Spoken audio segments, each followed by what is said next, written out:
o tema do nosso encontro é Desafios Históricos na Implementação dos CAPI no Brasil e no Ceará. Nós vamos receber hoje, gostaria já de agradecer a presença das professoras Maria Cristina Couto e Camila Vieira, que eu vou apresentar agora para vocês. A professora Maria Cristina Couto é psicanalista, doutora em saúde mental pelo Programa de Psiquiatria e Saúde Mental do Instituto de Psiquiatria da Federal do Rio de Janeiro, desenvolve pesquisa, atividades de formação e clínica na área de saúde mental pública, com ênfase na atenção psicossocial de crianças e adolescentes. Tem uma vasta experiência no campo de gestão em saúde mental e já coordenou o Fórum Estadual de Saúde Mental para Crianças e Adolescentes no Rio de Janeiro. Gostaria de dar as boas-vindas e também apresentar a professora Camila Vieira.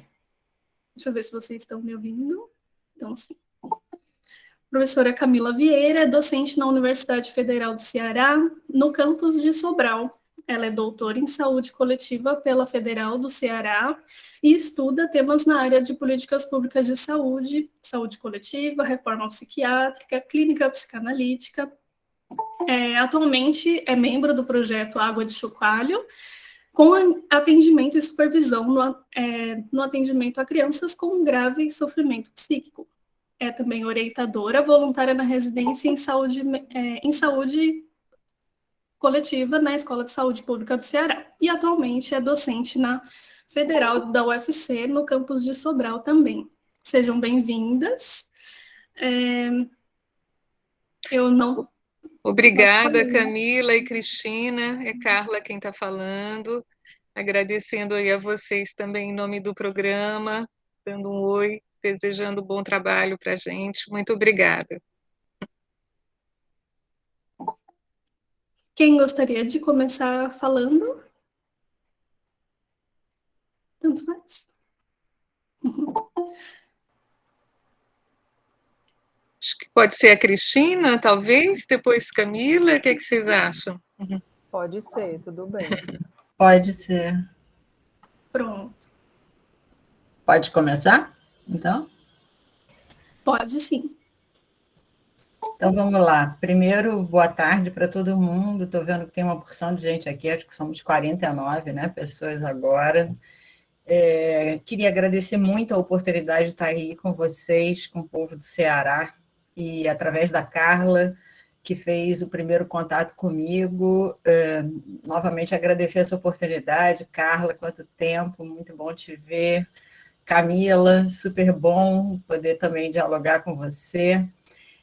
Só a título de organização aqui, eu preparei um pouco um material para não me perder muito, mas só para a gente se organizar. Quanto tempo, mais ou menos, a gente tem, a gente faz como? Assim, falo eu, fala a Camila, a gente abre, como é que vocês pensaram? Isso, Cristina, a gente tem feito assim, vocês falariam, acho que falam as duas, e depois a gente deixa um tempo para as perguntas. Às vezes a gente não tem conseguido esgotar o número de perguntas que surge no chat, e a gente está trabalhando com uma tutoria. Depois, sempre desse momento da quarta-feira, tem um momento onde a gente pode conversar com as pessoas que estavam em sala ainda, tá bem? Isso, tá? Mas podemos fazer assim. Cerca aí de uns 50 minutos para cada, enfim, o tempo que vocês precisarem. Tá Vou bom? tentar ser mais rápida. Tá. Espero. Normalmente, pode tomar conta do meu tempo, por favor, porque às vezes eu falo demais, mas vou tentar ser curta, porque eu acho que o mais importante aqui, entendo que a gente, além de estar trabalhando, né, com pessoas ligadas mais à universidade, tem aqui bastante trabalhadores e trabalhadoras da rede, e isso importa que a gente possa conversar e trocar. Então, vamos tentar. Eu acho que agora está autorizado, mas eu mandei um PowerPoint, se alguém puder projetar, porque aí eu consigo ficar vendo vocês, senão eu projeto aqui, o que vocês acham melhor? Mandou para onde, professora? Eu já mandei, Cristina e Cristiane, mandei para você e para a Mirella. Olha, tá? já está sendo projetado. Ótimo, vai dar certo. Pronto. Então, obrigada. Eu pensei em uma conversa, Carla, quando falou comigo, deu esse título, né, de alguma forma, da construção, né, da possibilidade de CAPCI no Brasil, que projeto foi esse, como é que é, etc. Eu vou tentar fazer um percurso um pouco tanto histórico quanto um percurso crítico, né, do projeto brasileiro para a atenção psicossocial de crianças e adolescentes, e aí vamos ver se eu consigo transmitir um pouco das ideias e dos estudos que a gente tem feito aqui, para depois a gente conversar. Primeira coisa que eu queria situar antes de começar, e aí é uma proposta quase assim de metodológica, né, para a nossa conversa aqui. Eu vou fazer com vocês, vou propor uma conversa que recobre 14 anos de uma história política e pública, de saúde pública no Brasil, né? Eu estou falando exatamente do período de 2002 a 2016. Então, tudo que a gente vai conversar aqui, pelo menos nessa primeira rodada, se refere a 14 anos de uma história de política pública, o que é muito pouco em termos históricos, né? Muito pouco tempo, mas eu vou tentar um pouco conversar que esse pouco tempo ele foi muito potente para indicar possibilidades e para esclarecer desafios, né? A história brasileira é permeada na saúde mental, especificamente de criança e adolescente, ela é permeada por uma trajetória que tem na experiência viva dos territórios, de certos lugares, o esclarecimento da potência e de desafios que a atenção psicossocial como projeto brasileiro apresenta. Vamos falar de 14 anos, depois a gente pode conversar, se for o caso, desses últimos 5 anos, de 2016 até agora 2021, que é um tempo que eu tomo, já junto com o núcleo de pesquisa que eu trabalho, como um tempo de desaceleração inicial e de interrupção total do processo de política pública geral e especificamente de saúde mental no Brasil. Então, seria outra conversa. Então, vamos conversar os 14 anos, como é que foi. Quem estiver aí me ajudando no PowerPoint, pode passar a tela.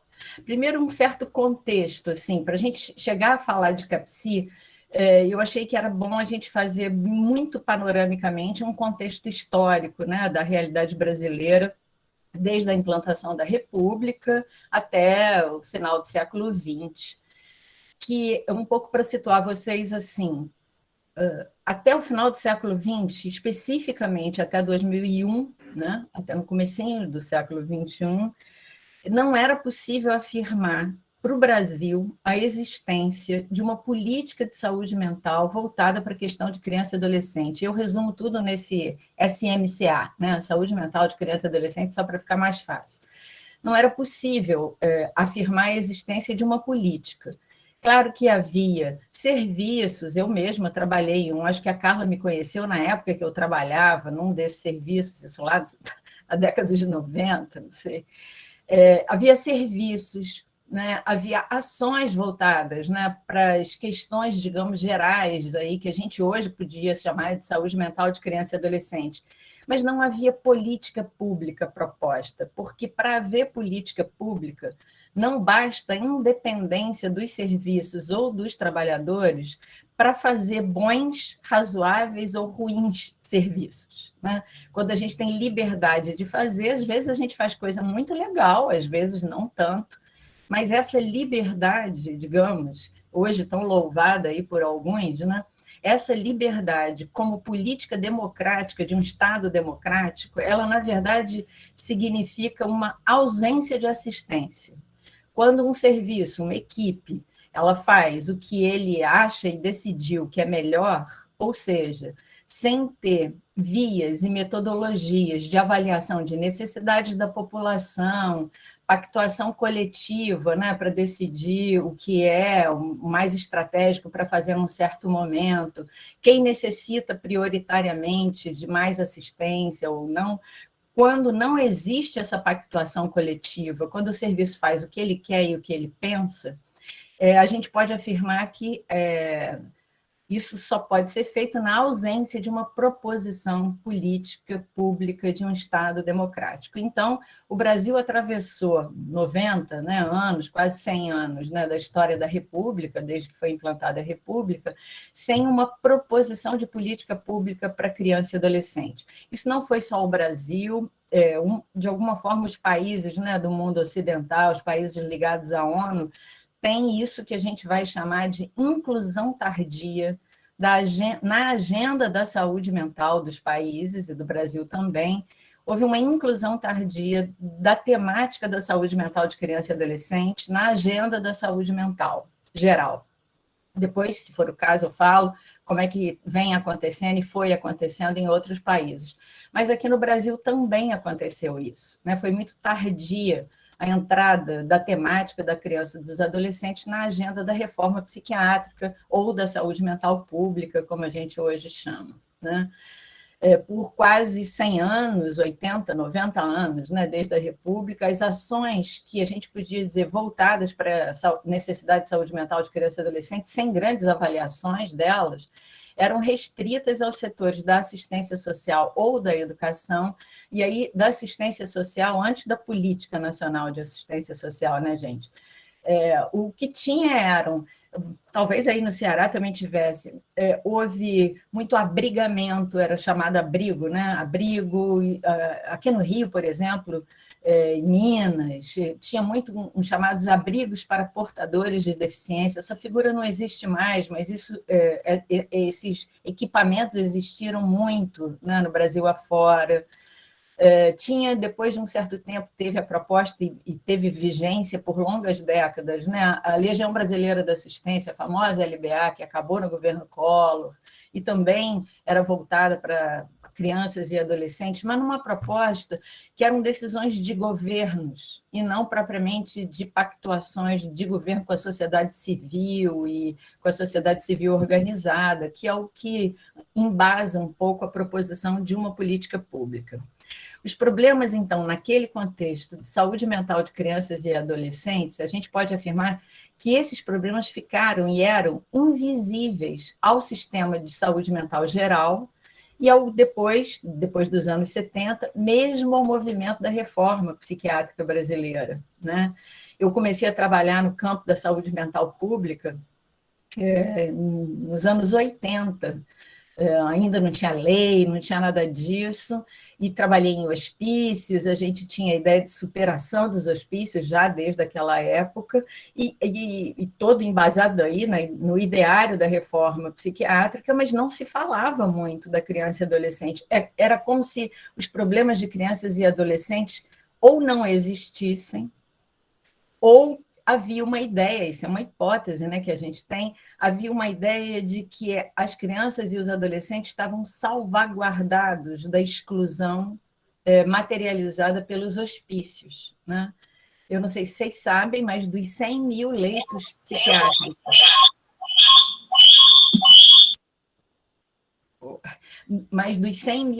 psiquiátricos, conveniados ao sistema público, porque antes do SUS era o INAMPS, né, que tinha. O Brasil já teve 100 mil leitos, né, financiados pelo sistema público. Dos 100 mil leitos, acho que não chegou, essa conta é muito difícil de fazer, mas não chegou a 400 deles voltados para crianças e adolescentes. Então, em escala, né, o sistema asilar brasileiro, psiquiátrico, se você olhasse para ele, você via adultos, você não via crianças e adolescentes. Então, a reforma, quando começou, né, com o empenho de acabar com o modelo manicomial, parece que os atores principais da reforma viram adultos, esqueceram que crianças e adolescentes também sofriam, padeciam e tinham formas de exclusão tão violentas, né, quanto os adultos sofriam, só que essa modalidade de exclusão era operada fora do sistema psiquiátrico tradicional. Era nos tais chamados abrigos para portadores de deficiência, nos sistemas antigamente chamava SAM, né? Serviço de Assistência ao Menor, depois FUNABEM, aqui no Rio hoje em dia chama DEGASE, que hoje chama Sistema Socioeducativo, ou majoritariamente, essas crianças eram institucionalizadas dentro das suas casas. Eu não sei se no Ceará vocês encontraram isso ou encontram, mas aqui no Rio, no estado do Rio, isso houve em Minas também muito, eu participei de algumas dessas ações, quando eu estava na gestão, a gente encontrou muita criança e adolescente com um transtorno mental mais grave, que por ausência de local de cuidado, elas eram acorrentadas no fogão, geladeira, né, para a mãe poder trabalhar. Não era por violência, era por total desassistência, né? Esses problemas ficaram invisíveis, isso aconteceu aí durante os primeiros 30 anos, inclusive, do movimento da reforma, estava tudo invisível, né, para a reforma, o problema de criança. A gente pode, então, como uma síntese rápida, afirmar que o século XX, em termos de política de saúde mental para criança e adolescente, foi inexistente, e que o cenário, então, a partir dessa inexistência de política, o cenário para crianças e adolescentes com alguma necessidade em saúde mental era um cenário de total desassistência. Tá? O país, quando acabou o século XX, olhou para trás e reconheceu a desassistência produzida pela ausência de uma proposição política pública. Pode passar, por favor. Pode ir clicando um de cada vez, que eu acho que vai. Quando eu estou falando isso, eu também vou falar rapidamente aqui, quando eu falei, não tinha política, mas tinha coisa acontecendo, mal ou bem, bom ou ruim, de valor ou com pouco valor, não importa, mas basicamente, uma época a gente fez um estudo sobre isso, o que a gente encontrou ao longo do século XX foi o que a gente encontrou no final do século XX, como cenário brasileiro, era o seguinte: crianças e adolescentes, esse CIA aí é criança e adolescente, com transtorno mental grave, estavam fora do sistema formal de saúde mental, já falei, né, em abrigos, escolas especiais, etc., basicamente na rede filantrópica ou na rede escolar especial. Tá? As APAES, Pestalozzi, que foram instituições muito importantes no Brasil, né? Mas elas eram vocacionadas para o acompanhamento, na época se chamava deficiência mental. Tá? Elas não eram vocacionadas para o cuidado de menino com transtorno mental grave ou em sofrimento. Elas acolheram essas crianças porque não havia proposta, né? Tudo era feito assim, mais ou menos. Então, quem tinha algum problema grave ou estava no sistema filantrópico, ou na educação especial, ou dentro de casa, institucionalizado dentro de casa. Em algumas localidades, cidades, tinham alas para crianças e adolescentes em hospital psiquiátrico. Isso que eu falei, acho que a gente chegou a uns 400 leitos, né? O Rio teve tudo isso porque o Rio foi capital, né, da República, então muita coisa foi feita aqui. O primeiro hospício para criança no Brasil foi feito aqui no Rio, né? Aqui, por sinal, muito perto de onde eu estou, onde hoje eu trabalho, que é ali na Praia Vermelha, no primeiro hospício brasileiro, em 1903, foi criada uma ala só para criança e adolescente, eram 40, 50 leitos para essas crianças. Minas teve, Rio Grande do Sul, São Paulo, Bahia, mas esse conjunto de lugares não somou 400 leitos. Eu digo que são mais ou menos 400 leitos, porque tem uma coisa tão cruel na história brasileira, que vários grupos de pesquisa, que no Rio tem alguns, em São Paulo já se tentou também, que tentaram levantar na história quantas crianças e adolescentes foram internadas em hospital psiquiátrico nesses leitos, né? Barbacena, por exemplo, o tal do Hospício das Oliveiras, em Minas. Todos os grupos de pesquisa que tentam levantar essa história para chegar a um número mais próximo da realidade não conseguem. Esses dados sumiram, são inexistentes, os prontuários desapareceram. É uma história absolutamente silenciada. Então, a gente estima que tenham sido 400 leitos. Não se sabe, tá? Ao certo. Mas, bem, de qualquer jeito, em escala dos 100.000, 400 era muito pouco, né? Nos serviços ambulatoriais de saúde mental, que algumas cidades tinham, né, ambulatório de saúde mental, muitos deles acompanhavam crianças e adolescentes, mas eram crianças que tinham dificuldades de aprendizagem, problemas de conduta, menino com quadro mais grave, quadro mais complexo, ou, digamos assim, com uma situação de muita, digamos, confusão diagnóstica. Eu já ouvi esse termo de uma pessoa que falou, era tão confuso diagnosticamente que a gente botava, né, no rol dos deficientes, da deficiência mental, e botava nas instituições filantrópicas. Pode dar uma clicada aí, que eu acho que tem uma coisa. E havia uma tendência à institucionalização dos chamados portadores de deficiência, que nessa categoria, no século XX, nessa categoria, cabia de tudo um pouco, desde menino abandonado, menino agitado porque, sei lá, com alguma dificuldade, autista, psicótico, tinha de tudo um pouco. Tá? E eles eram institucionalizados nesses abrigos. Então, pode clicar também mais uma vez. A lógica vigente no século XX era, mais uma psiquiatrização e uma psicologização do problema escolar, uma pedagogia do transtorno mental, né? Muitos desses meninos foram para as escolas especiais, e uma institucionalização da deficiência. Foi assim que a gente acabou o século XX, e foi assim que quando, no ano de 2001, vocês sabem que o ano 2001 é um ano-chave, né, para a saúde mental brasileira, porque em abril daquele ano foi promulgada a Lei da Saúde Mental, e no final daquele ano foi realizada, em dezembro, a terceira Conferência Nacional de Saúde Mental, uma conferência que, para o segmento de criança e adolescente, é um divisor de águas. Né? Há uma história antes dessa conferência, no campo da saúde mental, e há uma história depois dessa conferência, até 2016, no campo da saúde mental. Pode passar. Aqui é só um resumo de uma coisa que eu acho importante, e às vezes eu vejo muito esse debate ser feito de uma forma confusa, então aqui também é só uma síntese para compartilhar com vocês. Até a Constituição de 88, a nossa famosa Constituição Cidadã, havia uma concepção de criança e adolescente, uma concepção de Estado, um marco jurídico, né, acompanhando aí a trajetória, não de saúde mental, tá, mas de assistência, de modo geral, à infância e adolescência, e havia uma tendência no modo de cuidar. A partir da Constituição de 88, a Constituição cidadã, a Constituição mais democrática que tivemos, todos os termos dessa equação, digamos assim, são radicalmente alterados.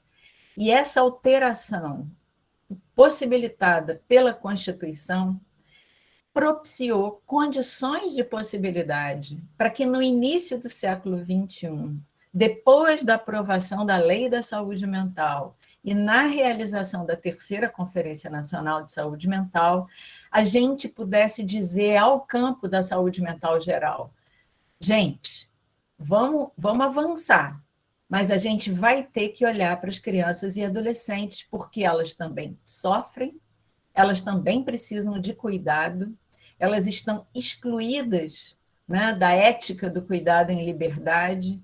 Há meninos com problemas mentais e eles precisam ser cuidados, e há toda uma construção de uma nova realidade brasileira pela saúde mental, em parceria com outros setores, que precisa ser realizada. Vocês estão me acompanhando ou eu estou falando muito confuso? Eu quero só situar rápido. É uma coisa dentro, a gente precisa fazer uma reflexão dentro do campo da saúde mental geral, inexistência de política, dentro do campo da assistência à infância e adolescência, que nem falava de saúde mental, mas dos governos, né, desde a República até o final do século XX, com um marco de ideias sobre criança e adolescente, coisa e tal, que é alterado na Constituição de 88. O que a Constituição altera? Ela altera a concepção de criança e adolescente. Até 88, né, a criança e adolescente era considerado, pelo menos no termo das proposições, porque na execução das ações, até hoje a gente encontra isso, infelizmente, agora, né, na situação atual brasileira, a gente encontra mais ainda. a ideia de que criança era um menor. O que era menor? Não era só menor juridicamente falando, tinha uma série de consequências, inclusive no trato familiar, né? Com a ideia, com a concepção, com a representação social de uma criança como um menor. Menor significava que era menor, não sabia de nada, mas também que não sofre, que se é meu filho é porque infância é uma coisa feliz. Se é o filho do outro, do pobre, então, se é preto, então, é porque é meio delinquente, não serve para nada, né? Menino de rua, não vai dar certo. A ideia de menor foi uma ideia que não só estava nas representações sociais, mas foi amparada por marcos jurídicos. Essa concepção de criança foi alterada na Constituição Cidadã. O ECA representa também isso, né? Uma criança deixou de ser menor para ser um sujeito pleno de direitos. Tá? E isso não é pouca coisa. As pessoas criticam muito o ECA, porque também fazem uma reflexão muito rasa do que é uma transformação nos marcos propostos por um Estado, né? Por um Estado democrático. A própria concepção de Estado, a configuração de Estado foi alterada na Constituição de 88. O Estado deixou de ser um ente tutelar, como foi até então, né? Exercia uma tutela sobre seus cidadãos, para ele ter uma função de proteção, que é a noção de estado de bem-estar social, né? Houve uma alteração no marco jurídico voltado para criança e adolescente. Deixou de ser a situação irregular, foi o que amparou o Código de Menores de 27, o segundo Código de Menores, né? O ECA não trabalha com isso. A doutrina hoje que ampara a infância e a adolescência é a doutrina da proteção integral, e nós, da saúde mental dos CAPCI, somos parte do sistema de proteção da criança e do adolescente. A gente, às vezes, esquece isso, mas CAPCI é um dispositivo do sistema de garantia de direitos à infância no Brasil, né? E houve uma alteração, obviamente, no modo de cuidar. Passou-se da institucionalização, no nosso caso, da saúde mental, né, do modelo asilar, do asilamento da pessoa com problema mental, para a noção de que o cuidado deveria ser exercido em liberdade, como uma ética do cuidado, né? O cuidado em liberdade não é no sentido do abandono, né? Não é uma liberdade que deixa para lá. A ética do cuidado é o cuidado em liberdade. Então, todos os elementos da matriz de leitura que leu ali por quase 80, 90 anos, né? Leu em criança, o que o Estado tinha que fazer ou não, e que nesses 80 anos silenciou a saúde mental para se voltar para uma criança e adolescente, esses elementos foram todos alterados dessa matriz de leitura, e isso ampliou a lente, ampliou o foco e permitiu, pode passar, por favor, criou condições de possibilidade para as mudanças que nós vamos agora, daqui a pouco, conversar, e que vocês, como trabalhadores da rede de saúde mental, deve ter trabalhador de CAPCI aqui, eu acho que o Ceará hoje em dia tem 9, né, CAPCI, pelo menos é o último dado que a gente tem, que é nosso, que não é do Ministério da Saúde. Vocês sabem que o Ministério da Saúde, desde 2016, não publiciza dados da saúde mental, né? Mas houve aí um esforço recente e esses dados foram disponibilizados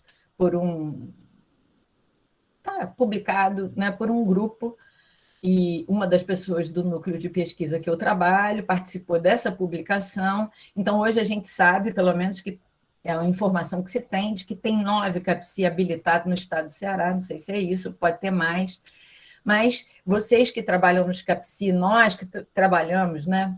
Eu me sinto uma trabalhadora da rede de saúde mental de criança e adolescente, apesar de hoje estar só na universidade, porque eu só trabalho em prol dessa causa.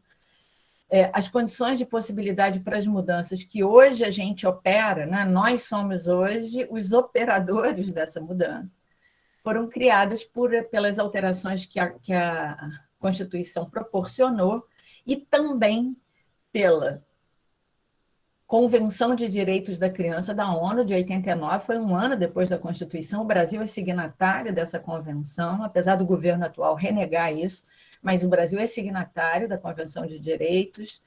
né? A Constituição, já falei, a Constituição formou o SUS, o ECA, a ideia de novo Estado, nova saúde, nova criança.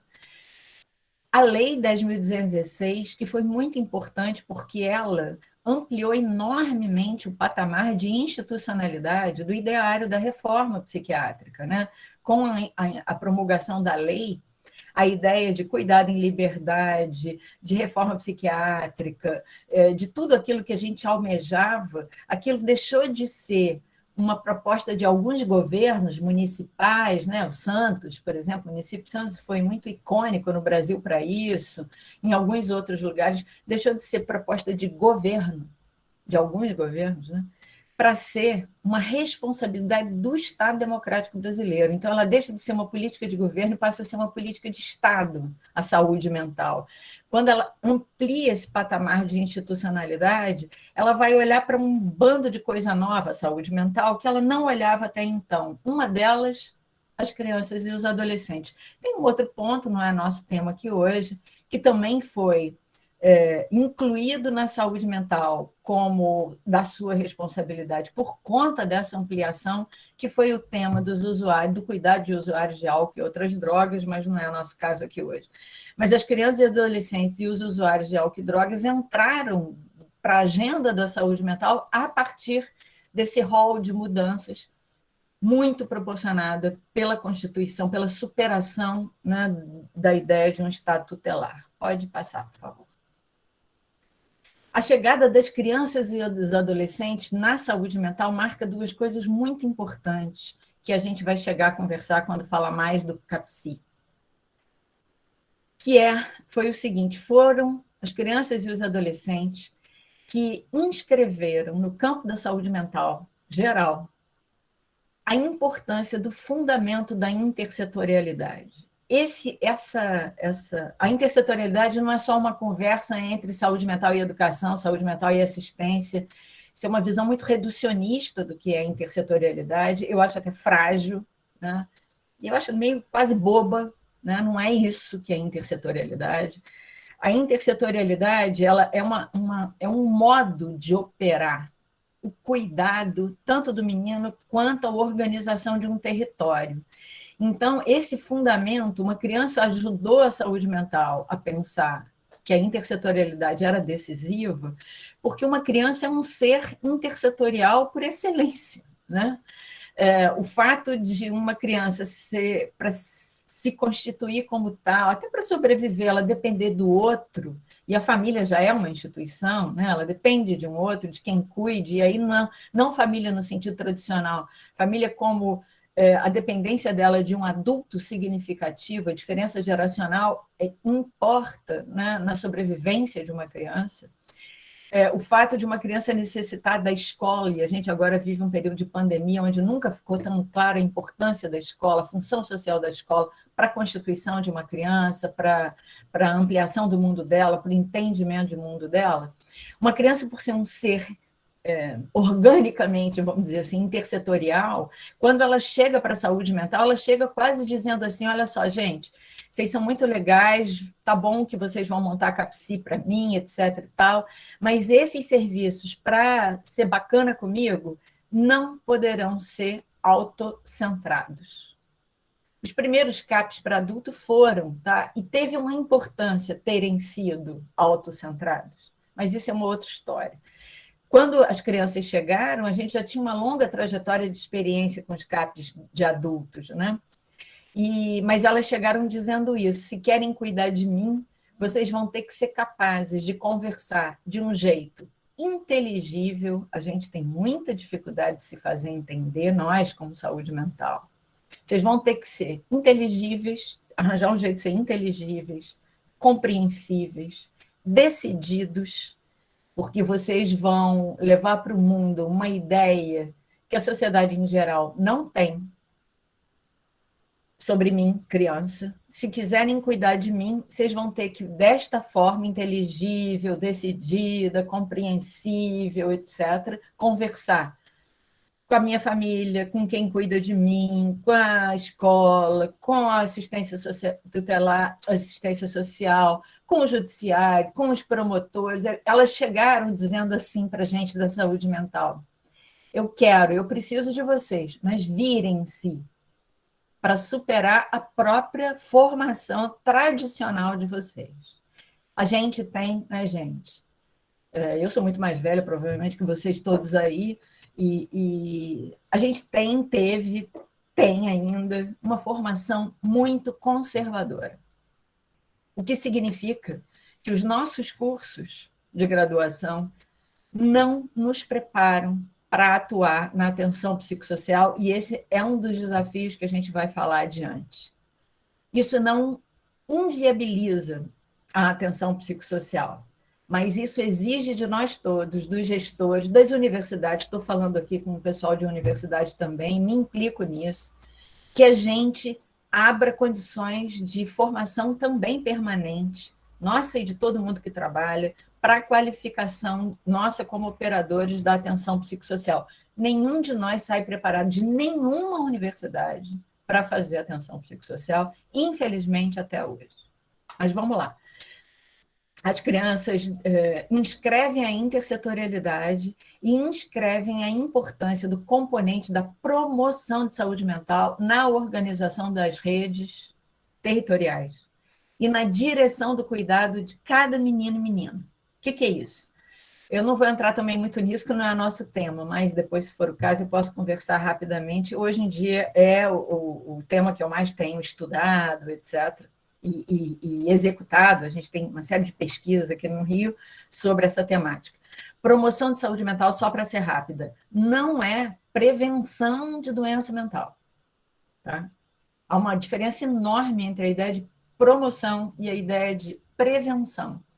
No campo do sofrimento mental, a gente não tem muito como prevenir. Talvez a gente possa diminuir agravos, é uma ideia, trabalhando com os determinantes sociais, né, da saúde mental. A promoção de saúde mental, resumidamente falando, é um conjunto de ações e da direção do cuidado do menino que permite ampliar experiências de pertencimento social. Então, menino, menina, eles precisam, eles não conseguem fazer isso sozinhos, eles precisam de adultos, e às vezes somos nós, das instituições democráticas, que representaremos esses adultos significativos no acompanhamento para construir possibilidades de experiência de pertencimento social. Às vezes a gente quer compensar a pobreza dando muita coisa, não é isso? Para o menino. Isso é muitas vezes comum, no senso comum. E recentemente eu ouvi de um garoto, e eu acho que ele foi muito feliz, né, dizendo isso. Só uma história para vocês entenderem o que eu estou falando. Eu trabalho aqui com várias comunidades, né, muito pobres aqui, um projeto de saúde mental que a gente tem. E um garoto acabou, por uma vizinha do bairro lá que ele trabalha, ele mora numa comunidade muito pobre, e ele conseguiu uma vaga numa escola particular, aqui da Zona Sul do Rio, super bom colégio, ele é um garoto muito inteligente. Essa senhora achou que ia fazer um bem enorme a ele, arranjou a vaga para ele na escola. 3 meses depois, ele procurou a gente do projeto, que trabalha na comunidade que ele está, e disse: olha só, gente, o negócio é o seguinte, a escola lá é linda, tudo muito legal, não sei o quê, mas aquilo não é lugar para mim, não. Eu não tenho aquelas roupas, eu não tenho aquela vida, eu não tenho aqueles cadernos, eu não posso levar ninguém na minha casa, eu não posso ir na casa de nenhum deles, eu não estou bem ali, eu não estou feliz ali. Eu prefiro ir para a escola pública. Isso quer dizer assim, aquela escola, por melhor que tenha sido, ela não era ali que ele ia encontrar um lugar de pertencimento social. E essa experiência é muito fundamental para a saúde mental de uma criança. É isso que diminui e agrava a saúde mental, né?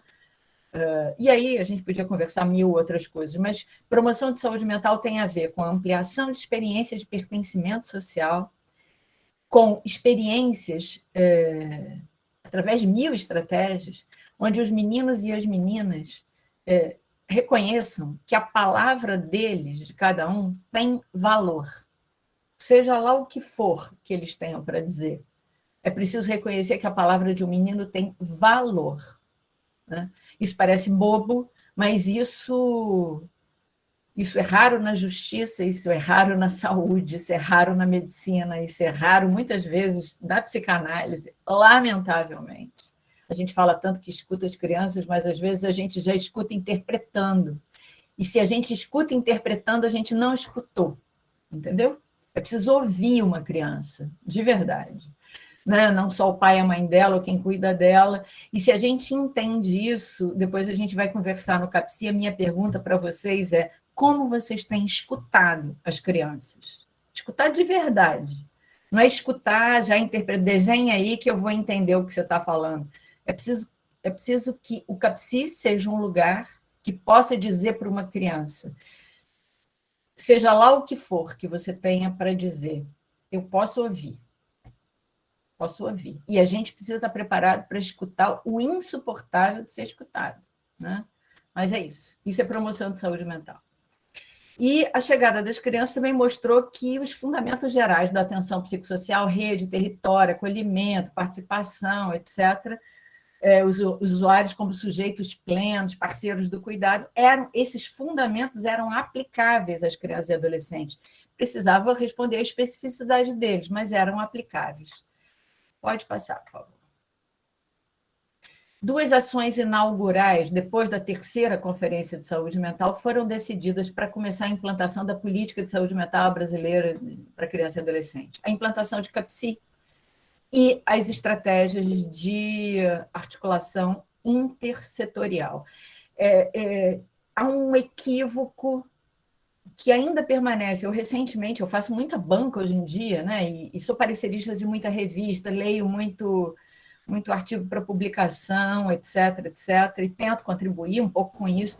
Eu ainda encontro uma frase que é uma frase do maior equívoco brasileiro, que é, vocês já devem ter lido essa frase em algum lugar, os CAPSI foram criados para superar o modelo manicomial no cuidado de criança e adolescente. Superar a internação psiquiátrica de criança e adolescente. Isso é um adultomorfismo. O CAPSI não foi criado para isso, porque as crianças não estavam no sistema da internação. O CAPSI foi criado para iniciar, ele não é um fim em si mesmo, ele é só um dispositivo.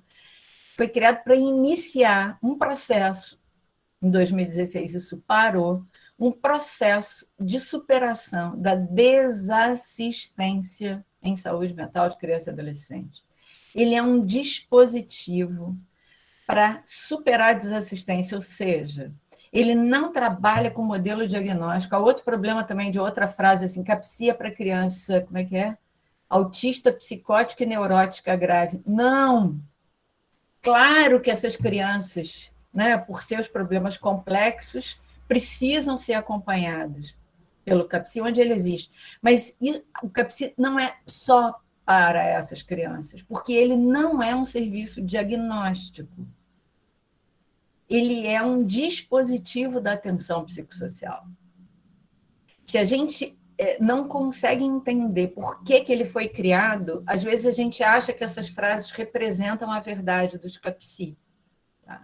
Por isso que eu estou insistindo um pouco na história. Né? Tem que saber a que fomos chamados como CAPSI. E mais do que isso, saber que assim que o Ministério da Saúde propôs os CAPSI em 2002, ele iniciou todo um processo, também está interrompido, de desenvolvimento da articulação intersetorial como estratégia de cuidado e de organização das redes. O CAPSI não é um dispositivo que pode operar por si. Por isso, os trabalhadores dele têm que estar preparados, é uma tarefa dificílima, mas é muito legal depois que ela acontece, os trabalhadores têm que estar preparados para operar com a atenção psicossocial. E, às vezes, o que a gente vê é que eles estão trabalhando ainda em modelo ambulatorial ou em modelo de especialidade, passa pelo psicólogo, passa, sei lá, já ouvia, tem de tudo Brasil afora, né, gente? Ou com modelo de consulta, ou com modelo de fila de espera. É uma loucura. Eu sei que não é culpa dos trabalhadores, primeiro quero dizer isso, nem erro. Isso é responsabilidade da gestão, tanto federal quanto estadual, quanto municipal, em não ter preparado e não ter ofertado formação suficiente para os trabalhadores operarem com atenção psicossocial. Mas a gente precisa falar disso, né? Senão a gente também naturaliza.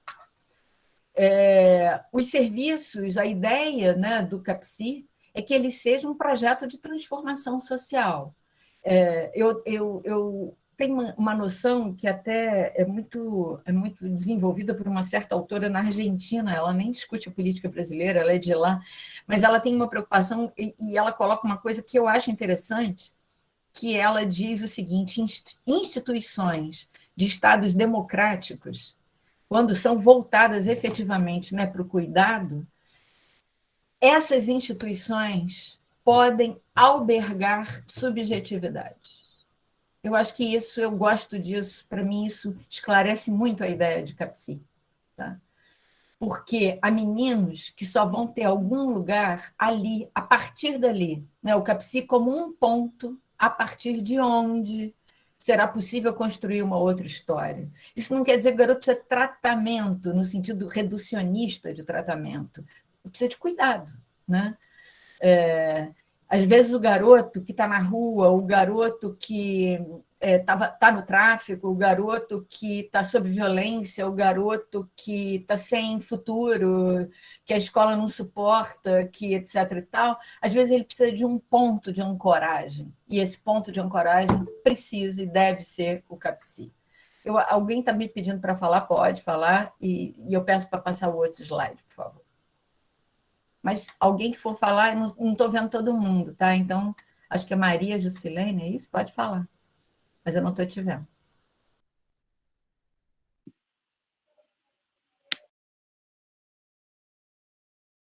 Pessoal, boa tarde. Cristina, eu sou Vládia, sou professora aqui da Psicologia do UFC. Cheguei um pouco atrasada, peço desculpas porque tive um problema aqui com a internet. Mas eu vou estar ajudando, dando um apoio hoje na coordenação, né, das perguntas. Então, a Jusilene levantou a mão. Jusilene, você quer fazer a pergunta agora?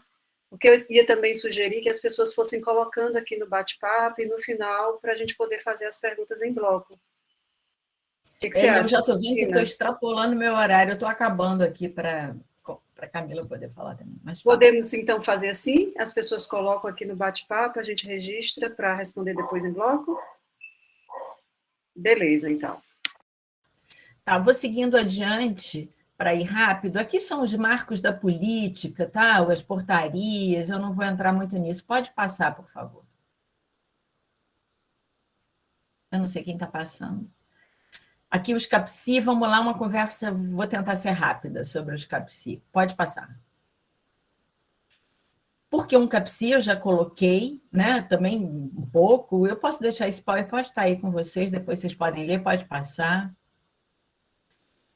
Primeiro, essas duas noções que são importantes. Ele é um dispositivo, ele trabalha com a noção de clínica ampliada. Então, os campos de conhecimento da psiquiatria, da psicanálise, da psicologia, TO, assistência social, etc., todos esses conjuntos, eles são importantes, mas não são eles, por si, que orientam o trabalho de um CAPSI.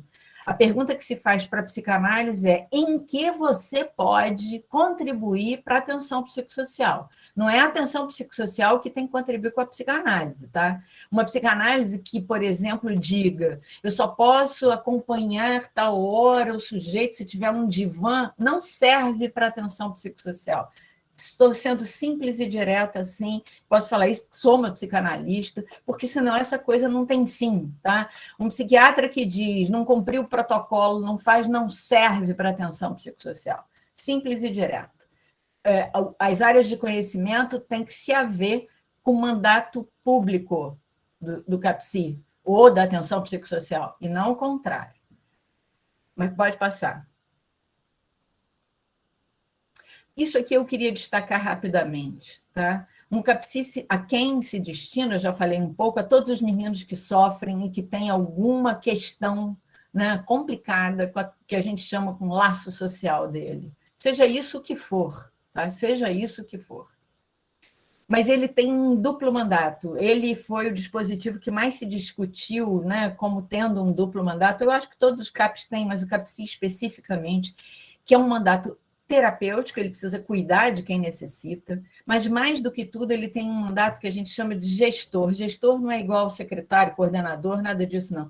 É gestão da demanda de saúde mental no território sob sua responsabilidade. O CAPSI, ele entra no mundo em 2002, aqui brasileiro, dizendo assim, eu vou dizer para vocês, sociedade, território, comunidades, que uma criança sofre, que uma criança não é só um aprendiz da vida, que uma criança é um sujeito pleno, está imerso na condição humana, pode se angustiar, se afligir, padecer mentalmente, pode. E uma criança tem modos de sofrimento que às vezes se apresentam com o comportamento dela, etc. e tal, e que eu, CAPSI, eu, atenção psicossocial, não sou eu, CAPSI, eu, atenção psicossocial, vim aqui para dizer que essa criança existe, que a gente vai começar a lidar com ela e queria que vocês fossem junto com a gente. Vocês têm muito a nos ensinar e nós temos muito a trocar com vocês, mas a gente quer dizer que essa criança existe. Porque essa criança, gente, existe no mundo, não é isso? Nosso aqui, nos psi. Mas no mundo geral, a ideia de que uma criança sofre não existe, não. A criança, quando sofre, é considerada ou não está bem no desenvolvimento, ou não está adequada no desenvolvimento. Ninguém, não, hoje em dia que talvez um pouco mais, mas que a gente está entendendo que uma criança sofre. Mas a ideia dela como uma criança que sofre para compor política, para compor projeto de política pública, foi uma coisa muito nova. Isso é que é a função de ordenação da demanda num território. Para isso, a gente tem que conversar com a educação, com todo mundo. Não porque a gente vai chegar a falar e a escola vai mudar. Não porque a escola, então, vai parar de mandar todo mundo para o CAPSI. Eu vi até aqui num hall de problema que vocês levantaram, e eu encontro isso em todo lugar que eu vou. E a gente encontra isso aqui no Rio, em todo lugar que a gente desenvolve projeto. As pessoas diziam assim, a escola faz demanda equivocada ao CAPSI. Eu entendo essa frase por um lado e não entendo por outro. E vou dizer por que eu não entendo. Porque eu acho assim, se a gente está iniciando um projeto tão novo, tão inovador, de transformação social, que é a atenção psicossocial, se a gente está dizendo que uma criança, a concepção da criança que a gente leva para o mundo é tão nova, como assim tem concepção errada, tem demanda errada da escola? A escola é uma das grandes representações da sociedade em geral. E a sociedade em geral pensa assim, criança deu problema? Vai para o psicólogo. Criança deu problema? Trata, né, para poder melhorar. Não é assim que a sociedade em geral, o senso comum pensa. A escola vamos dizer assim, é uma panela de cozinhar senso comum também, né? Então, quando ela manda todo mundo para a gente, não é para a gente ficar com raiva, gente.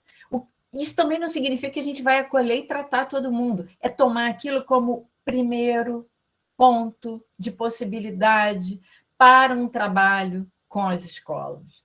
Os processos de trabalho no CAPSI tem que superar o modelo tradicional de consultinha, horáriozinho, agendinha dos trabalhadores, e tem que se montar processos psicossociais de trabalho. Então, tem que dividir a equipe, né, como para os territórios, distritos ali onde se trabalha, para que, né, cada conjuntinho ali, 2 profissionais possam ser os principais operadores naquele território, tenham liberdade de ir e vir, fica um pouco no CAPSI, um dia, no outro vai para lá. Para quê? Para o território. Primeiro, não é possível, não é possível. Eu acho que aí no Ceará isso acontece, mas tudo bem. Aqui no Rio também acontece, tá? Aqui no Rio é tudo muito difícil. Mas não é possível que um CAPSI diga a seguinte frase: o meu CAPSI, como é que é? É responsável por um território de 500 mil habitantes. Não há território de 500 mil habitantes. Isso é área de cobertura e é um absurdo. Território para atenção psicossocial é pouca gente. Não à toa, a última portaria da época né, que a gente tinha saúde mental pública no Brasil, a de 2011. A última portaria afirma que um CAPSI deve ser implantado em área de 70 mil habitantes. Você não consegue em 500 mil que uma equipe de CAPSI conheça as escolas, as diretoras, os juízes, os promotores, e ele tem que conhecer os CRAs, CREAs, comunidade, ONGs, associação de moradores. Você só faz isso em espaço pequeno. Então, o CAPSI foi pensado para território e não para área de cobertura. Tá? As dificuldades que a maioria de vocês tem é porque não há território. Vocês estão trabalhando com a área de cobertura. Isso é um problema. E temos que lutar para superar isso. Mas antes disso, a gente vai ter outra luta para fazer. Pode passar. A gente teve avanços demais com os CAPSI. Isso se deve a vocês, trabalhadores dos CAPSI, com todas as dificuldades, em apenas 14 anos. Em apenas 14 anos. Muita coisa a gente viu que é possível, tá? Acolhimento, interrupção de uma peregrinação. Isso é muito comum a gente ouvir relato de mãe. Eu busquei a vida inteira atendimento para o meu filho, foi para pai, depois não foi elegível, tinha um negócio de ser elegível, não ser elegível. Quando encontrei o CAPSI, finalmente encontrei um lugar. Estabeleceu o vínculo de confiança. Alguns CAPSI, os de São Paulo, por exemplo, que eu conheço mais, eu acho excelentes em termos de inovação das ações de cuidado, de sistema de proteção, o que fazem com a garotada. Ampliou a visibilidade da condição humana, né, das crianças e dos adolescentes e entrou no sistema de proteção de garantia de direitos, que não é pouca coisa na história brasileira. Pode passar. Mas tem muito problema ainda. Né? E esses problemas não é para dizer que o projeto não é bom. O projeto é tão bom que em tão pouco tempo houve avanços e esclareceu desafios decisivos. Esses desafios só ficaram claros porque nós começamos a fazer atenção psicossocial no Brasil, que ainda é frágil o desenvolvimento da atenção integral, os serviços são muito autocentrados, os processos ainda são muito ambulatoriais, e aí as coordenações de serviço, etc., tem que ampliar essas condições de processo de trabalho. As ações de cuidado ainda são muito conservadoras, porque são baseadas no modelo biomédico ou no modelo pessoal de cuidado.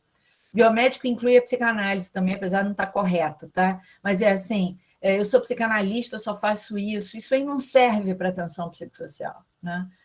E a psicanálise tem muito a contribuir, pode contribuir, né, com a atenção, se em certas condições. Frágil apreensão pelos trabalhadores do mandato público e dos fundamentos da atenção psicossocial. A gente não sabe por que a gente foi implantado, a gente acha que foi implantado igual os adultos, não sabe a história, não sabe o que a gente tem que fazer, e nem sabe a potência da transformação social que a gente tem que fazer no território, não só pelo modo de cuidado, mas pela ideia de criança e adolescente que a gente tem que sustentar. Há um isolamento dos familiares nos CAPSI. A tal da sala de espera, para mim, é a síntese do que não devemos fazer. Não é possível sala de espera em CAPSI, com mãe sentada esperando o filho que está lá, falando do sofrimento ali, uns com os outros, e sem saber o que acontece lá dentro com o filho. Também não estou dizendo que tem que misturar tudo, entendeu? A gente, às vezes, pensa de uma forma muito ou isso ou aquilo. Nem sala de espera, nem tudo misturado, gente. Tem vias de parceria de cuidado, né, para colocar familiares, mães, chamar os pais, inclusive, porque as mães estão muito sobre... A gente tem uma questão de gênero que a gente trata pouco na atenção psicossocial. Quem está com a sobrecarga do cuidado dos meninos são as mulheres, mães ou avós. Né? A gente chama pouco os pais, ou quem quer que seja dessa ordem. Isso é uma responsabilidade nossa. Não adianta dizer o pai não quer vir. A gente tem que estar decidido a encontrar o pai. E quando a gente está, a gente acaba encontrando o pai ou quem quer que seja. Mas, bem, a sala de espera, para mim, representa um isolamento, a não parceria do usuário e do familiar no cuidado psicossocial. Há muita coisa para se fazer enquanto o filho, às vezes, está numa atividade, né? Assembleias, oficinas, geração de renda para essas mães, mulheres e avós, quem fica ali, ações na comunidade, troca de experiência, tem muita coisa do que deixar uma sala de espera com gente esperando. Isso é coisa de ambulatório dos anos 70. Isso não existe. Né? A ausência de estratégia de participação, cidadania, eu vejo muito pouco CAPSI fazendo assembleia de usuário, e tem que ter, os meninos têm que participar. E isso tem efeitos, inclusive, terapêuticos. Né? E ele tem ainda baixo potencial de transformação social. Acho que é isso, ver o que tem aqui. Desculpa se eu extrapolei. Cristina. Acho que não tem mais, não, né?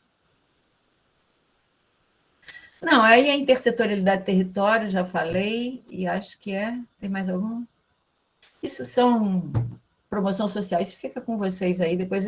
Só ler isso aqui, que é um artigo que vai sair do Pedro Gabriel Delgado. O Pedro é o meu chefe, né? Eu trabalho num núcleo de pesquisa que o Pedro coordena, e a gente trabalha junto há 25 anos, eu e Pedro. Ele vai lançar, e eu peguei emprestado aqui, da Prelo, um artigo, e ele está dizendo o seguinte: reconhecendo que a gente está hoje, né, a nossa principal luta é a luta pela democracia, não adianta brigar por atenção psicossocial. Se não houver democracia, não haverá novamente atenção psicossocial. E a principal luta no momento é a defesa do Estado democrático, do SUS e das políticas sociais. Né? E o Pedro é dele, eu só vou repetir para a gente terminar. O processo de desmonte da Política Nacional de Saúde Mental, política essa, né, sustentada na reforma psiquiátrica e na luta por uma sociedade sem manicômios, prossegue de forma acelerada. O momento atual, então, é de resistência.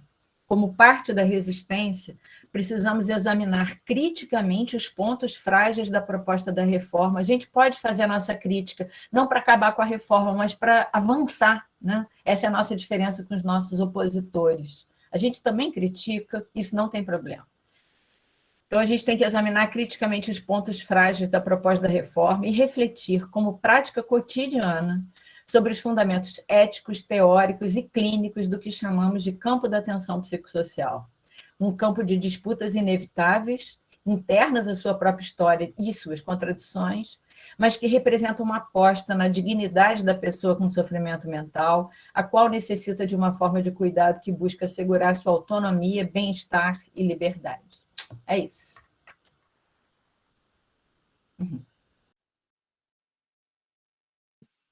Cristina, nós agradecemos muitíssimo sua fala, né?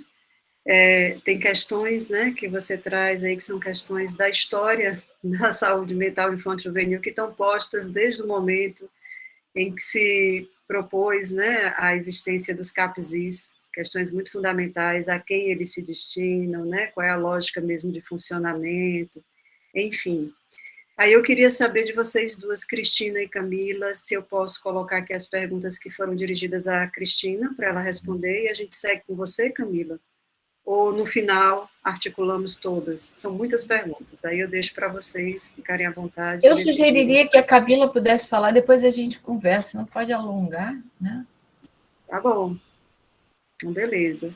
Então, a gente segue agora, então, com a fala da Camila. A Camila já foi apresentada no início, né? Mas só também acrescentar que ela faz parte da equipe da pesquisa, né? Da equipe que está realizando todo esse trabalho, que, junto com a pesquisa, né, tem tido esse momento aqui de interlocução com vocês, do curso, então, também está aí nessa outra função. Camila, boa tarde, obrigada, professora Vlad, é um prazer estar aqui, especialmente dividindo esse diálogo, né, essas reflexões com a professora Cristina Ventura, que é uma grande referência para todos nós. Então, queria destacar a minha alegria dessa tarde quente. Aqui em Sobral, professora, faz 37 graus agora. E eu falo que está gelado hoje. Eu vi que está gelado. Então, partindo de lugares, né, tão distintos, mas acho que a ideia é a gente poder pensar o que converge na nossa fala e o que a gente pode contribuir aqui para o debate. Agradecer a presença, né, das 143 pessoas que estão aí.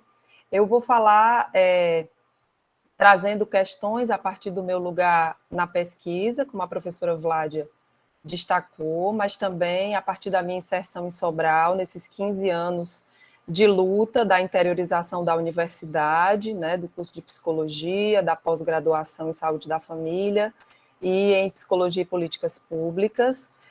como também psicóloga que fui do CAPS, professora, psicanalista, supervisora da rede do meu pós-doutorado, orientadora da graduação e da pós-graduação, da residência em saúde mental, enfim, são essas várias questões, né, desses lugares que eu gostaria de colocar. E aí pediram referências, né, aí no bate-papo, e eu já coloquei, eu acho que a maioria conhece, mas nunca é muito entender a partir do documento da atenção psicossocial a crianças e adolescentes do SUS, que é um texto muito legal, tecendo redes para garantir direitos.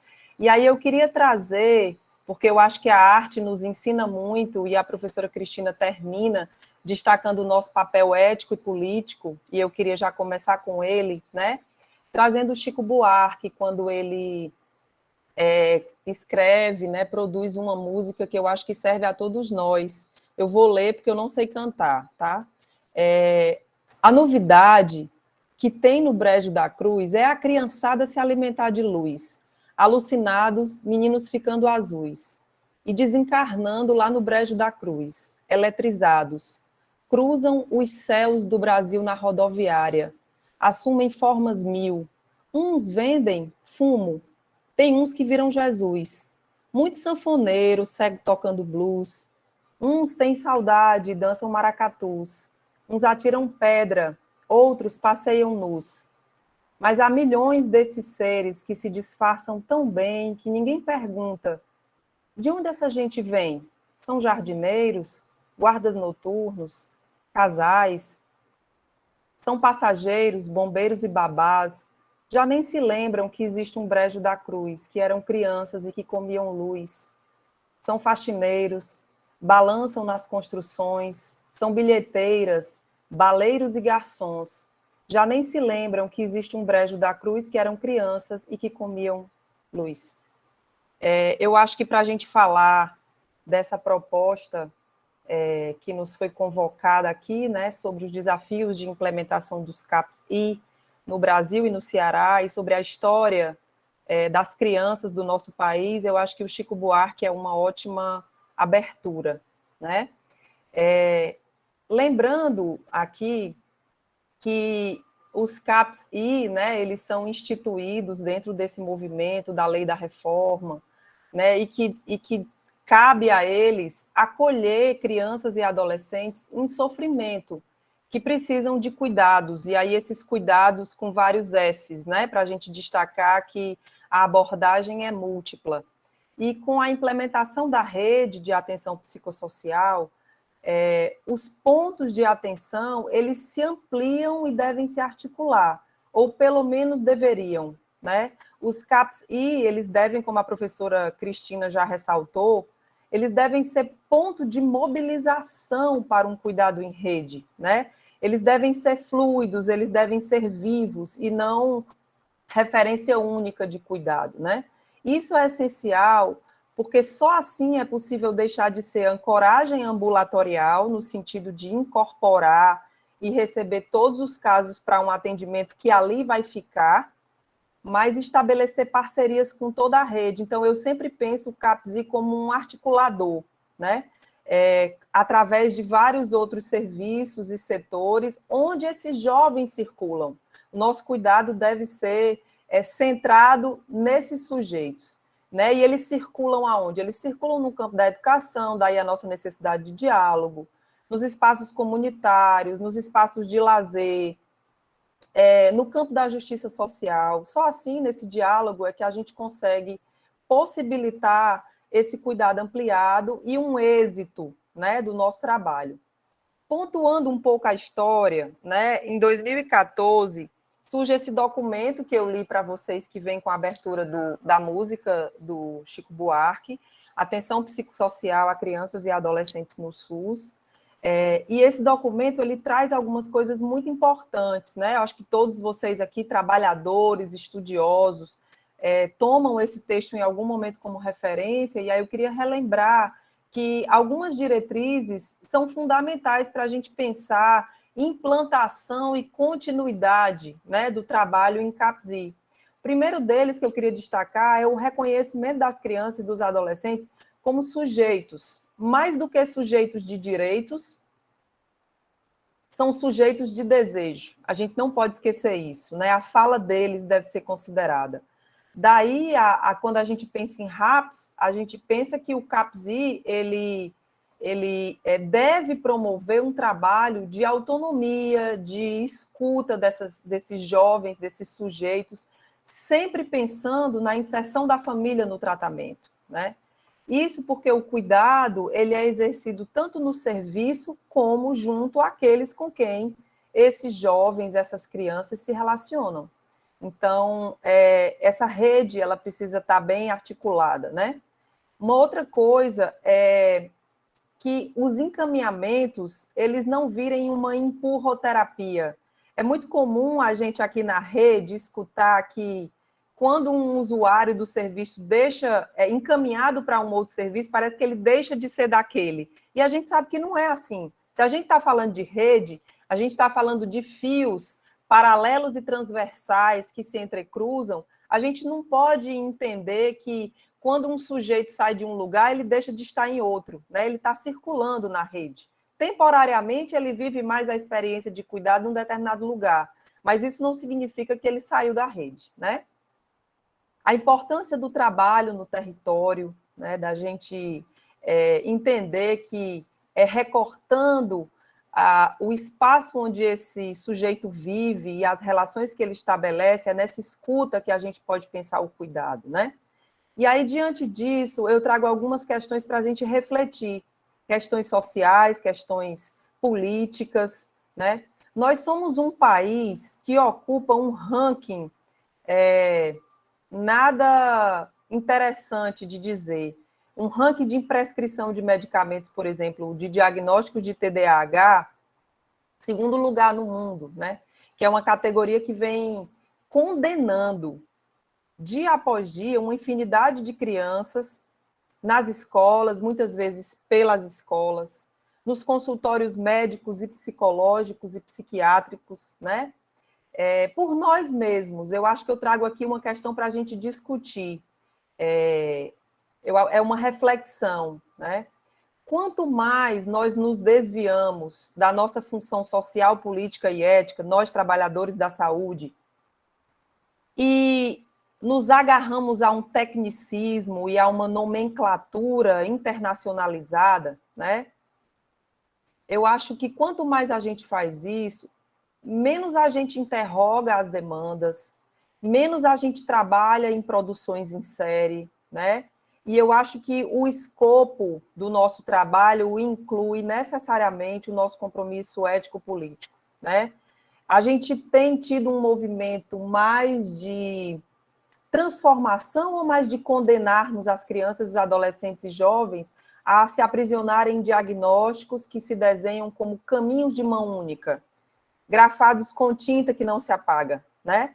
Parece que só tem um sentido de fechar as marcações e engessar os olhares. Eu tenho me questionado muito sobre isso. Eu lembrei aqui de um livro do Allen Francis, que é aquele psiquiatra e professor norte-americano que participou presidiu, na verdade, a revisão do DSM, e ele publica várias entrevistas fazendo meia-culpa, e depois 3 livros, né? Onde ele vai trazer uma crítica sobre como a gente reduz os espaços de normalidade do mundo, como a gente vem reduzindo cada vez mais esses espaços de normalidade, e destaca também que os diagnósticos infanto-juvenis, e eu também estendo para todos, né, qualquer tipo de diagnóstico, ele deve ser escrito a lápis, no seu aspecto provisório e, portanto, mutável. Né? Eu lembro nas nossas quartas-feiras, né, à tarde, aqui, na primeira fala que foi do professor Benilton Bezerra, quando ele traz que a gente precisa entender o psiquismo como um fenômeno ecológico, marcado pela emergência da relação entre corpo, cultura, economia, né? Reiteradamente inscrito nas relações com a cidade, com a família, com o Estado, com o país, com as condições em que a gente vive. E aí, tentando contextualizar um pouco a pesquisa e o que a gente já tem de achado, a partir da pergunta que foi feita, quais os desafios encontrados na rede de saúde mental infanto-juvenil no seu município, né, que vocês que estão aqui, que responderam, vocês trouxeram muitas coisas importantes que convergem para esse debate. Uma dessas questões foi a descontinuidade das equipes que vão mudando a cada gestão, né? Como é difícil trabalhar, a Renata está aí balançando a cabeça, né, Renata? Como é difícil esse trabalho.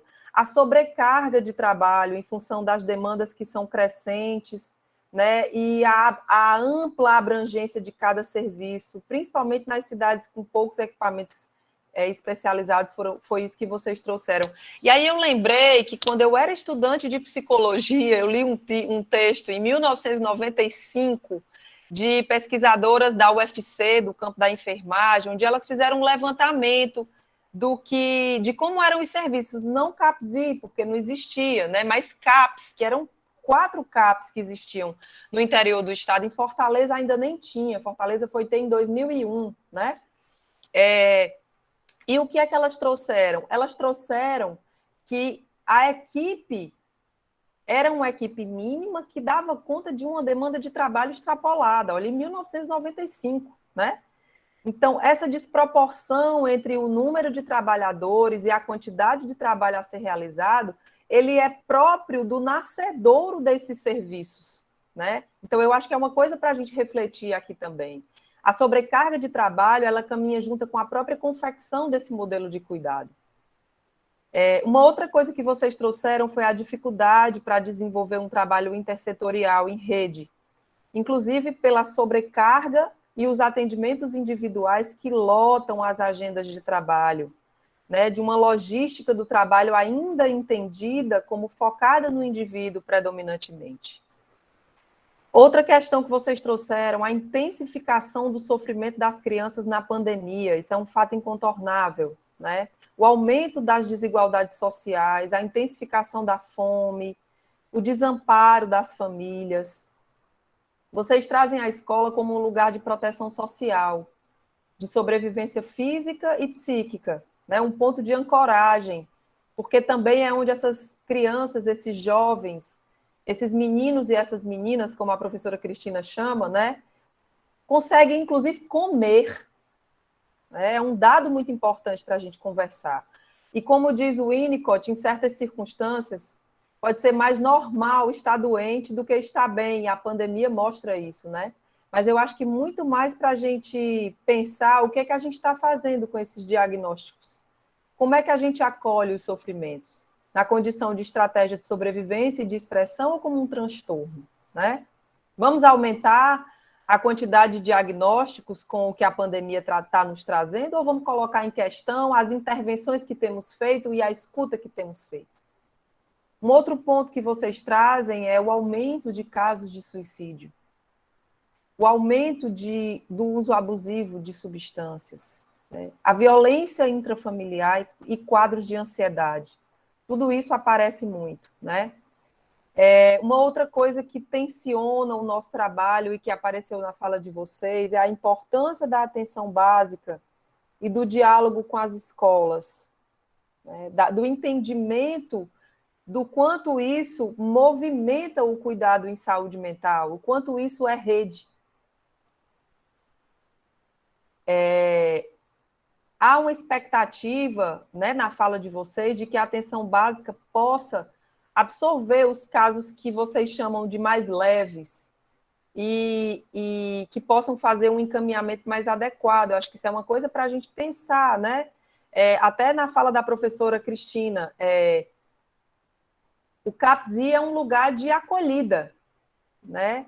Não de chegada de diagnósticos graves, mas do que a gente pode fazer com o sofrimento. Então, qual é o papel também nosso nesse diálogo com a atenção básica, né? Chama a atenção uma questão que eu trabalho há pelo menos 15 anos e que se repete também, viu, professora, que eu vejo que é muito comum, que é assim, o matriciamento aparecendo como uma capacitação, como algo que é extra, né? Que não está incluído na rotina do cuidado, que não foi incorporado ao serviço, né? Ele não é orgânico ainda.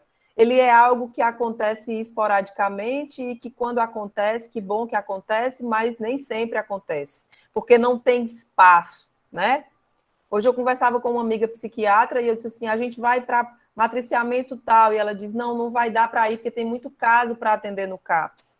Né? E também tem uma pressão da gestão para que o matriciamento aconteça só quando a coisa está mais tranquila em termos de agendamento de casos. Então, a pergunta sobre é um ambulatório ou é um dispositivo de cuidado intersetorial, né? A outra coisa que aparece, que eu acho que é muito potente, é a exaustão das equipes, né? Vocês falam muito de enxugar gelo, de um trabalho de enxugar gelo, e tem como reflexo o cansaço, né? Mas tem como origem a ainda não clara articulação intersetorial, porque quando a gente acha que o nosso trabalho não está rendendo, é porque esse cuidado não está articulado. Esse aspecto de enxugar gelo, né, que apareceu como resposta, tem uma relação direta também com a resolutividade dos casos. Como saber se o que eu estou fazendo, de fato, gera efeito, minimiza o sofrimento, né? Aí lá naquela pesquisa que eu falei dos anos 90, quando eu era estudante de psicologia, os trabalhadores eles se sentiam frustrados porque eles também não sabiam como avaliar se o que eles faziam era resolutivo. Então, isso também se repete, né? Uma outra coisa importante que vocês destacaram, que é o papel, vocês reconhecem o papel da intersetorialidade na assistência, mas confessam que é difícil fazer, que é difícil dar continuidade, né? Porque, por 3 motivos que vocês elencam: a rotatividade dos profissionais, o vínculo precário com a sobrecarga de trabalho e o desconhecimento de muitos profissionais desse trabalho articulado, né? Do matriciamento, do projeto terapêutico singular, né? A produção do cuidado como tecnologia leve, relacional, é menos um caráter de bondade. A gente fala muito de cuidado e parece que isso está no campo da bondade, né? Mas é muito mais um entendimento e um reconhecimento do outro como alguém que carrega um saber sobre o que tem e sobre o que e como pode ser cuidado. É o reconhecimento do outro, não só como cidadão, como sujeito de direito, como eu disse lá no começo, mas como sujeito de desejo, né? Vejam bem, quando numa força de empuxo a esse lugar de fazer saúde mental, institucionalizada, protocolar, né? A gente entende e executa uma prática de hierarquização do saber na relação entre usuários e profissionais, em que os profissionais são colocados no lugar daqueles que sabem o que fazer e que dizem como o tratamento deve ser feito, aí o cuidado não se efetivou. Porque você volta a colocar o paciente, o usuário, no lugar de objeto. E aí sai dessa posição, que é a posição de luta que a gente tem, né? Existe uma ferramenta que todos vocês escutaram e que conhecem e que usam, que é orientadora desse cuidado e que está já instituída, que é o projeto terapêutico singular. Eu gosto muito de falar dessa expressão, porque projeto, ele dá a ideia de algo que se projeta, você vai construir para tentar executar, mas no meio do caminho isso pode ser modificado. Ele é terapêutico porque ele implica um cuidado, ele implica uma assistência. E ele é singular porque ele é feito no 1 a 1.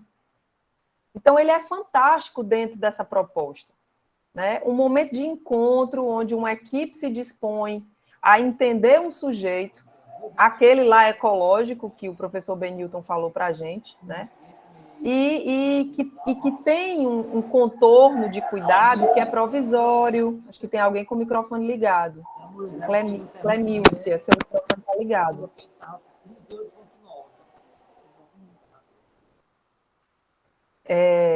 Então, esse diagnóstico provisório, né, escrito a lápis, ele é próprio do projeto terapêutico singular, né?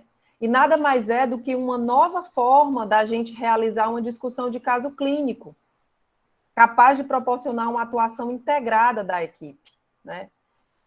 A agenda da saúde mental pública, da reforma, deve incluir, eu sempre digo isso em aula e vou repetir aqui, né? Deve incluir a mudança de mentalidades. Não adianta nada a gente falar de reforma se as nossas práticas continuam as mesmas, né? eu digo que o não engarrafamento de crianças enfileiradas, com um brinquedo na mão e um pires na outra, esperando o próximo comprimido para acalmar os seus ditos e suprimir seus sintomas, é o que é a nossa proposta.